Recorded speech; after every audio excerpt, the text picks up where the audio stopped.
everyone, and welcome to another episode right here on Dar and Renee. And Right. today we'll be talking about a topic which was suggested by one of our viewers who wanted to know more about what's the topic, bro? who will need a trust fund? A rich man, a poor man, or an average man? That's right. We've probably heard about trust funds and family offices and stuff like that, which has been on the news of late. A lot of information, not very informative. So we thought right here on Dar and Renee, we'll get our resident expert here, Mr. Dar, to tell us more, give you guys more information, especially those of you keen on finding out more about a trust fund. If you do like what we've been doing so far, make sure you hit on that like and subscribe button right here on Rev Evolution. Now let's jump into the topic right here, which is who needs a trust fund. The very first question for Mr. Dar is, sure. what is a trust fund and how many types of trust funds are there in the market? Mr. Dar, take it away. Okay, first of all, I think, trust fund is actually a registered entity, that is used to ring fence a group of assets, properties for protection against claims from any third party.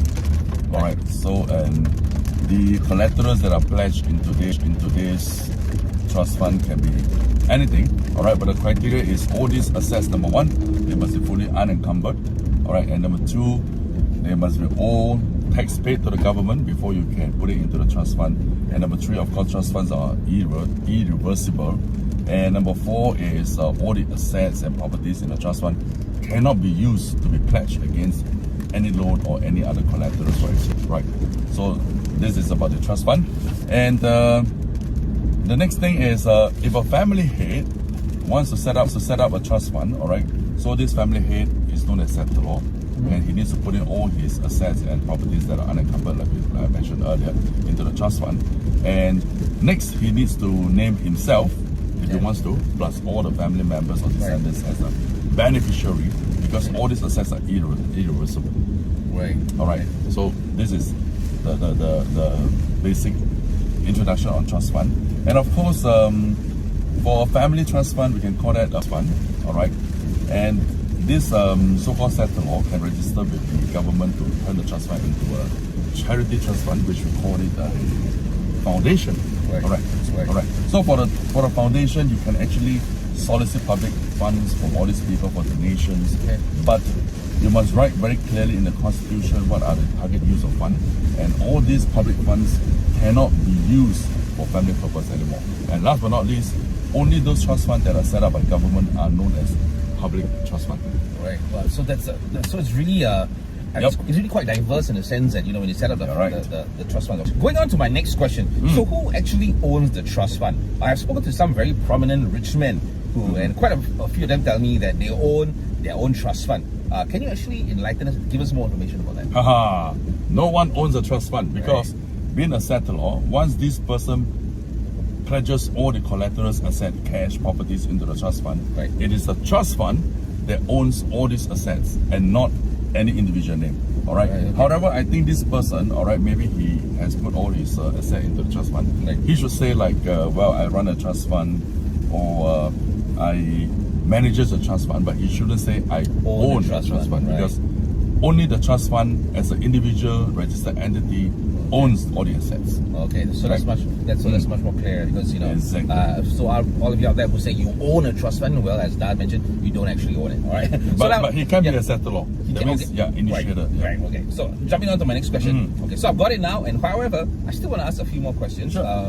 So the trust fund owns all the family assets and monies and becomes the richest entity. Am I correct? And also, what's the purpose of it, and what are the benefits of running a trust fund? Oh, that's an interesting question. Well, of course, the benefits are many. First of all, if you put all the assets or properties into a trust fund, whatever generated income will be tax-free, definitely. And of course, you protect the family lineage, family culture, and no descendant or anyone else in the family can actually liquidate or sell off the assets. So you protect the family wealth. And of course, most importantly, it is irreversible, as I mentioned earlier. So in case the settlor or any beneficiary runs into debt, they cannot just simply say, I want to take out this thing and sell it off or liquidate, pay off my debt. So no one can touch the asset in the trust fund. And of course, Trust fund itself, as I mentioned, it is tax-free, and even the dividend that is paid out to all the beneficiaries are tax-free. So it's wonderful. Right. So is it? So I mean, is it very similar to like you create a will for yourself before you die, and then you wanna? But I believe it's, of course, there's a lot of differences. But is it similar in the sense that to a will? Well, or it looks is there a lot of, similar, brother, but it is different because different, right? writing a will is what we call an estate distribution. Right, You distribute okay. after you die, and how you actually put out all these assets to all your descendants. Right. But setting up a trust fund is putting everything into this entity, and as I mentioned, it becomes irreversible. It cannot be sold, and no one can touch it. But you can only enjoy the dividend that is generated and paid out from it to all the beneficiaries. I also know that Yep. there is a very prominent trust fund in Singapore known as the Lee Foundation, Oh, right? yep. Set up by Mr. Lee Kong Chian, if I'm mistaken, Yep. who is a great local philanthropist. The Lee Foundation has been giving lots of donations to schools Lots of money. and charities, right? Yep. How did the foundation grow so huge over the years? Well, as we know, Lee Foundation was set up in 1952 by the philanthropist Mr. Lee Kong Chian. Okay. All right, and since then till now, about 60 years, Lee Foundation has donated a lot of money, like more than 1 billion Sing dollars to That's a lot of money. to charity purposes. All right, and Lee Foundation is one of the shareholder for OCBC.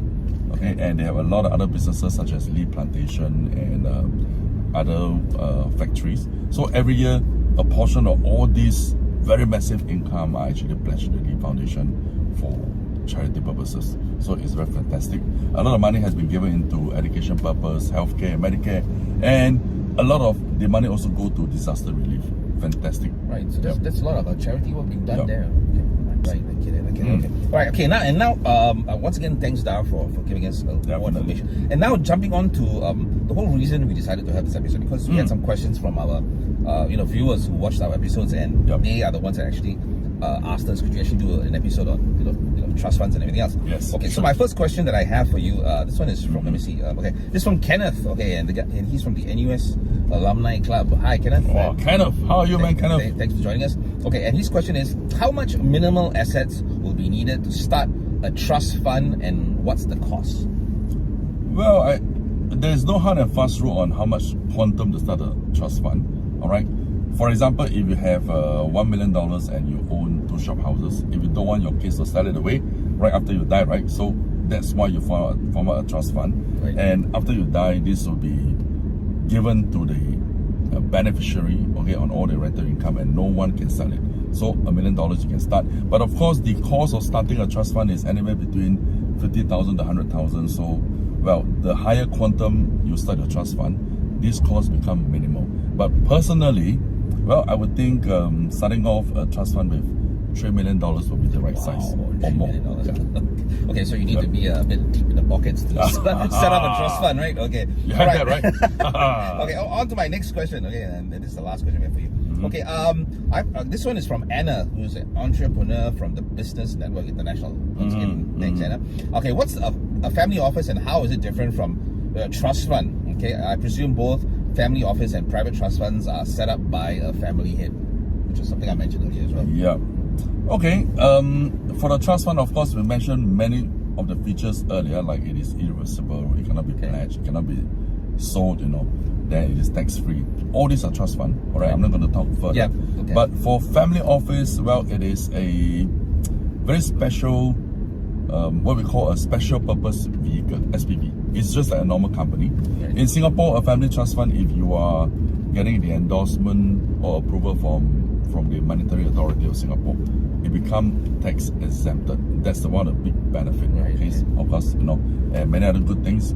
But if you just set up a family office without the approval of MAS, you can just run it like any corporation, all right, any investment holdings. But of course, you pay 17% corporate tax at the end of every working year.